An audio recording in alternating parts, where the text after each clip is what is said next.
কৃষি সম্প্রসারণ অধিদপ্তরের হর্টিকালচার উইংয়ের আওতায় থাকা বাংলাদেশের প্রায় ৭৫টি হর্টিকালচার সেন্টার প্রতিনিয়ত নতুন নতুন জাত উদ্ভাবন, চারা কলম তৈরি, প্রদর্শনী করে কৃষকদের মাঝে কৃষিকে সম্প্রসারণ করে যাচ্ছে।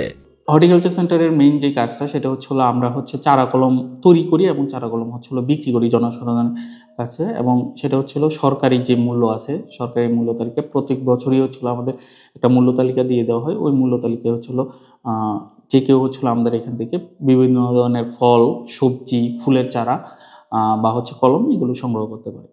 তো এছাড়া আমাদের সেন্টার যেটা হাটহাজারী হর্টিকালচার সেন্টার, এটার আয়তন প্রায় ৫ একর। তো এটা মাশরুম সাব সেন্টার হিসেবে কাজ করে। আমাদের এখানে বর্তমানে মাশরুম স্পুন এবং মাদার কালচার তৈরি হয় এবং বিক্রি হয়। মশলা জাতীয়, ফলজ ও ঔষধি বিভিন্ন গাছের চারা নিয়ে কাজ করা হয় চট্টগ্রামের হাটহাজারীতে অবস্থিত এই হর্টিকালচার সেন্টারে। মশলা জাতীয় ফসলের সম্প্রসারণ আমরা হর্টিকালচার সেন্টার থেকে করে থাকি।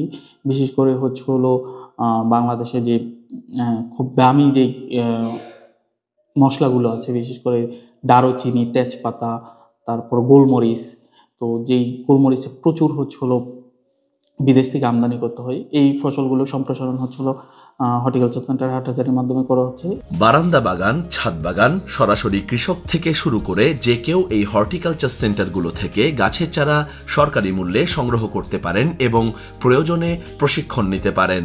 আমাদের এই যে পটগুলো করা, সেগুলো আমরা গোবর মাটি দিয়ে প্রায় 6 মাসের মতো আমরা সার দিয়ে 6 মাসের মতো আমরা এটা রেখে দিই।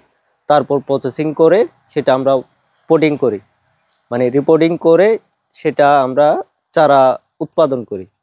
চারা রোপণ করলে সেটার বীজটা অনেক ভালো হয়। বনায়ন কার্যক্রম সফল ও দেশের জনসাধারণের মাঝে গাছের চারা প্রাপ্তি সহজলভ্য করার লক্ষ্যে দেশের প্রায় ৭৫টি স্থানে রয়েছে হর্টিকালচার সেন্টার, যার মধ্যে একটি হর্টিকালচার সেন্টার আছে চট্টগ্রামের হাটহাজারীতে, যেখান থেকে মানুষ সুলভ মূল্যে তাদের চাহিদা মতো বনজ, ফলজ ও ঔষধি গাছের চারা সংগ্রহ করতে পারবেন।